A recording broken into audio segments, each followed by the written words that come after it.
చూద్దాం. మాజీ ఉపరాష్ట్రపతి జగదీప్ ధన్కడ్ కొన్ని కీలక కమెంట్స్ చేశారు. చాలా రోజుల తర్వాత వైస్ ప్రెసిడెంట్ పదవి నుంచి అనూహ్యంగా వైదొలిగిన ఆయన తొలిసారిగా ఒక మీటింగ్ లో కొన్ని హాట్ కమెంట్స్ చేశారు.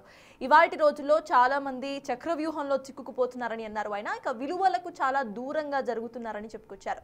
పరిస్థితులు ఎలా ఉన్నా కర్తవ్యాన్ని మాత్రం నిర్వహించాల్సిన అవసరం ఉందని అన్నారు. తన పదవీ కాలం ఇలాగే వ్యవహరించారని చెప్పుకొచ్చారు ధన్కడ్. అసలు ధన్కడ్ ఏమన్నారో ఇప్పుడు చూద్దాం.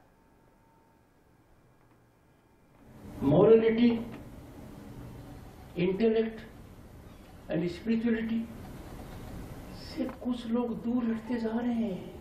मैं फ्लाइट पकड़ने की चिंता से अपने कर्तव्य को नहीं छोड़ सकता. And friends, my recent past is proof of it. आज ऐसा जमाना आ गया, मॉरलिटी, इंटेलेक्ट and spirituality.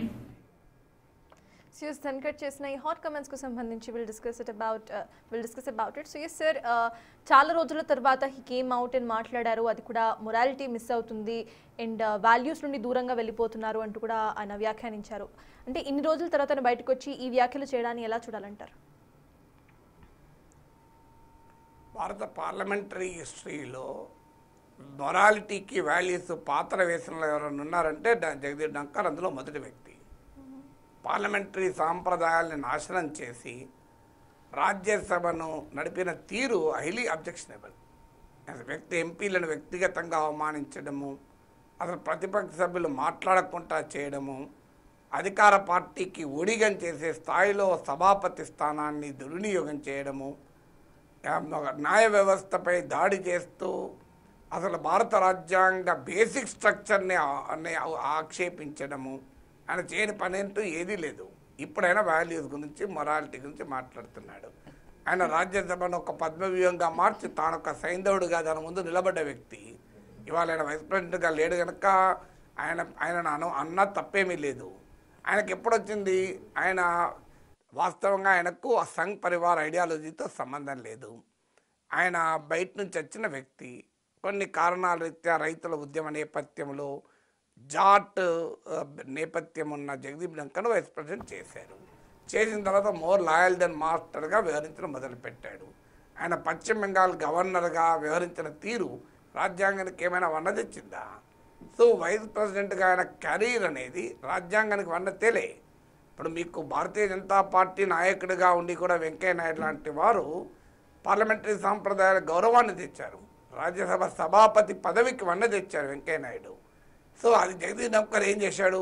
మరి వెంకయ్య నాయుడు జీవితం అంతా బీజేపీలో పెరిగినవాడే కదా, సో ఆర్ఎస్ఎస్ పరివారంలో పెరిగినవాడే కదా. కానీ ఆ హుందాతనాన్ని ప్రదర్శించాడు, ఆ డిగ్నిటీని ప్రదర్శించాడు, ఆ గ్లోరియస్ పార్లమెంటరీ ట్రెడిషన్స్ను ఉన్న పరిమితుల్లో నిలబెట్టే ప్రయత్నం చేశాడు. అన్నీ చేయగలిగాడా అంటే ఆయన కూడా ఈ రాజకీయాల్లో ఈ ప్రజాస్వామ్యంలో ఉండాల్సిన వ్యక్తే కదా. సో ఈ cannot operate beyond a point. But definitely ఉన్న పరిమితుల్లో అండర్లైన్ ఫెయిర్లీ గుడ్ రోల్, ఒక మంచి పాత్ర పోషించాడు. అందుకే ప్రతిపక్షాలు కూడా గౌరవించాయి. మరి జగదీప్ ధన్కడ్ ఏ రకంగా వివరించాడు? చివరకు తన పద్మవ్యూహంలో తానే బందీ అయ్యాడు. ఏ దశకు వచ్చాడు? తర్వాత తాను ప్రైమ్ మినిస్టర్ కన్నా ఎక్కువ. ఆయన ప్రాబ్లం ఏంటి? ఆయన ఎందుకు సమస్య ఎక్కడ మొదలైంది? ప్రెసిడెంట్ తర్వాత నేను వైస్ ప్రెసిడెంట్, నాకే ప్రోటోకాల్ ఎక్కువ ఉండాలని మొదలుపెట్టాడు. సో ప్రైమ్ మినిస్టర్ కన్నా ప్రోటోకాల్ ఈయనకి ఎక్కువ ఉంటుందా? భారత ప్రధానమంత్రి, ప్రజలు ఎన్నుకున్న ప్రధానమంత్రి.